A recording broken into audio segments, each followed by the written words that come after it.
Hello guys, അപ്പോൾ നമ്മൾ ഇന്ന് എവിടെ വന്നിരിക്കുന്നത് നിങ്ങൾ ആലോചിക്കുന്നത്, ഞാൻ വെക്കേഷൻ നാട്ടിലോട്ട് പിള്ളേരായിട്ട് 2 ദിവസം നിൽക്കാൻ വേണ്ടി വന്നതാണ് കേട്ടോ. പാലക്കാട് വന്നപ്പോഴാണ് അറിഞ്ഞത് അവിടെ ഫ്ലവർ ഫെസ്റ്റും അതുപോലെ തന്നെ എക്സിബിഷനും കാര്യങ്ങളൊക്കെ നടക്കുന്നുണ്ടെന്ന്. ഇത് കേട്ടാൽ പിന്നെ ആരെങ്കിലും വീട്ടിലിരിക്കും, എല്ലാവരും കൂടെ കുറ്റിയും പറിച്ച് പോകുന്നു എന്നുള്ളതാണ് സത്യം. എവിടെ തിരിഞ്ഞാലും പൂക്കൾ, ഒന്നും പറയാനില്ല കേട്ടോ. വല്ലാത്തൊരു ഫീൽ തന്നെയാണ് പൂക്കളുടെ ലോകത്ത് വിട്ടുള്ള ഫീൽ. ചെറിയ പൂക്കൾ കാണുമ്പോഴേ നമുക്ക് ഭയങ്കര ഇഷ്ടമായിരിക്കും. അതിനിടയ്ക്ക് ഇത്രയും വലിയ പൂക്കളാകുമ്പോൾ ഞങ്ങൾ തിരിഞ്ഞും മറിഞ്ഞും കിടന്നൊക്കെ കുറേ ഫോട്ടോസ് എടുത്ത്. അതിനിടയ്ക്ക് പൂക്കൾ കൊണ്ടുള്ള മാനും കുയിലും മത്സ്യകന്യക്കും അങ്ങനെ വിമാനം അങ്ങനെ സകല സെറ്റ് ചെയ്തിട്ടുണ്ട് കേട്ടോ. ഫുൾ പൂക്കളുടെ ഒരു എക്സ്പീരിയൻസ് തന്നെയാണ്. ശരിക്കും പകൽ സമയത്ത് പോയി കാണണം കേട്ടോ. കുട്ടികളൊക്കെ പോയി കാണാൻ പറ്റിയ ഒരു സംഭവമായിരുന്നു. എല്ലാവർക്കും ഇഷ്ടമാവും. അതിനിടയ്ക്ക് പിന്നെ അത് കൂടാതെ തന്നെ ഇവർക്ക് കളിക്കാനും അങ്ങനെ ഒരുപാട് ആക്ടിവിറ്റീസിനുള്ള സംഭവങ്ങളും കൂടെ ഉണ്ടായിരുന്നു. ശരിക്കും പിള്ളേരെന്തായാലും എൻജോയ് ചെയ്തു. കൂടാതെ നമ്മളും ഫോട്ടോസ് എടുത്ത് ശരിക്കും ഞങ്ങൾ മരിച്ചു എന്നുള്ളതാണ് സത്യം. ഇതും കൂടി ആയപ്പോഴത്തേനും പിള്ളേരുടെ കളിപ്പാട്ടവും കാര്യങ്ങളും കൂടെ ആയപ്പോഴത്തേനും അവന്മാരെന്തായാലും ഹാപ്പി. ഇതും കഴിഞ്ഞ് പിന്നെ ഞങ്ങൾ നേരെ വന്ന് എവിടെയാണെന്നറിയോ, ദേ ഇരിക്കുന്ന ജയന്റ് വീലിലോട്ട്. എൻ്റെ ഭഗവാനേ, ഒരുപാട് വർഷങ്ങൾക്ക് ശേഷം ഞാൻ ഇന്നാണ് ആദ്യമായി വീണ്ടും കയറുന്നത് ജയന്റ് വീലിൽ. ഈ ഇരിക്കുന്ന എന്നെ കാണുമ്പോൾ ഓർക്കും ഞാൻ ഭയങ്കര ഹാപ്പിയാണെന്ന്. എൻ്റെ ഭഗവാനെ, ഞാൻ വിളിക്കാത്ത ഒരു ദൈവങ്ങളും ഉണ്ടായില്ല എന്നുള്ളതാണ് സത്യം.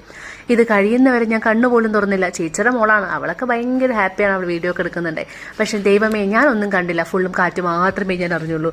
അറ്റാക്ക് വന്നു പോകാത്തത് എൻ്റെ മാത്രം ഭാഗ്യം. ഒരുപാട് വർഷങ്ങൾക്ക് ശേഷമാണ് ഇത് എക്സ്പീരിയൻസ് ചെയ്തത്. പക്ഷെ നല്ല രസമായിരുന്നു കേട്ടോ. പേടിച്ചെങ്കിൽ പോലും രസമായിരുന്നു. അത് കഴിഞ്ഞ് ഞങ്ങളിങ്ങനെ അണ്ടമിട്ട് നിൽക്കുമ്പോഴാണ് തൊട്ടപ്പുറത്ത് വാട്ടർഫോൾസിൻ്റെ ഒരു സംഭവം കൂടെ ഉണ്ട്, എക്സിബിഷൻ. പിന്നെ അതും കൂടെ കാണാതെ എങ്ങനെ പോകാനാ. നേരെ ഞങ്ങൾ അങ്ങോട്ട് തിരിച്ചു. അവിടെ പോയപ്പോഴോ ഓടുന്നതും ചലിക്കുന്നതും പറക്കുന്നതുമായ എല്ലാ പ്രാണികളെയും അവരുണ്ടാക്കി വെച്ചിട്ടുണ്ട്. ശരിക്കും ഒറിജിനാലിറ്റി തോന്നിക്കുന്ന ഫ്ലവേഴ്സാണ് കേട്ടോ. അതുപോലെ തന്നെ ഈ ബീസൊക്കെ നോക്കിയാൽ ശരിക്കും ബട്ടർഫ്ലൈ ഒക്കെ പിള്ളേർക്ക് കാണാൻ നല്ല രസം ഉണ്ടാവും കേട്ടോ. അതുമല്ല, കുട്ടികളെ കൊണ്ടുവന്ന് എൻജോയ് ചെയ്യാൻ പറ്റിയ എക്സിബിഷനായിരുന്നേ പുൽച്ചാടി. നമ്മുടെ കല്ലൂൻ്റെയൊക്കെ ഫേവററ്റ് ആണ് അച്ചുവിൻ്റെയും. പുൽച്ചാടിനെ എവിടെ കണ്ടാലും പിടിച്ചുകൊണ്ട് വരുന്ന പിള്ളേരാണ് നമ്മുടെ മക്കൾ. അതുകൊണ്ട് പിന്നെ പറഞ്ഞിട്ട് കാര്യമില്ലല്ലോ. ഇതൊക്കെ കണ്ടപ്പോഴത്തേനും അവർക്ക് ഭയങ്കര എക്സൈറ്റ്മെൻറ്റും സന്തോഷവും തോന്നി. അതുപോലെ തന്നെ ഒരുപാട് കുട്ടികൾ കാണാനുള്ള ഫെസിലിറ്റീസ് ഉണ്ട് കേട്ടോ. ഒരു സൺഡേ ശരിക്കും ചിൽ ഔട്ട് ചെയ്യാൻ പറ്റിയ എക്സ്പീരിയൻസ് തന്നെയായിരുന്നു. എന്തായാലും ഒരു പക്ഷെ വരാതിരുന്നെങ്കിൽ അത് മിസ് ചെയ്തേനെ. ഇതെല്ലാം കഴിഞ്ഞ് ഞങ്ങൾ നേരെ കയറിപ്പോയത് എവിടെയെന്ന് അറിയോ ഗൈസ്? ഇതേ ഒരു ആർട്ടിഫിഷ്യൽ വെള്ളച്ചാട്ടം. എൻ്റെ ഭഗവാനെ, ഒരു രക്ഷയുമില്ല. ശരിക്കും പറഞ്ഞിട്ടുണ്ടെങ്കിലല്ലോ, ഒറിജിനൽ വെള്ളച്ചാട്ടം. നമ്മൾ വല്ല നയാഗ്ര വാട്ടർഫോൾസിൽ പോയൊരു ഫീലാണ് കേട്ടോ. കൂടെ ഇത്രയും കളർഫുള്ളായ ലൈറ്റ്സും ഈ DJ സെറ്റ്സും ഈ ആളുകളും എല്ലാം കൂടി ആകുമ്പോഴത്തേനും ശരിക്കൊരു വൈബ് തന്നെയാണ് കേട്ടോ.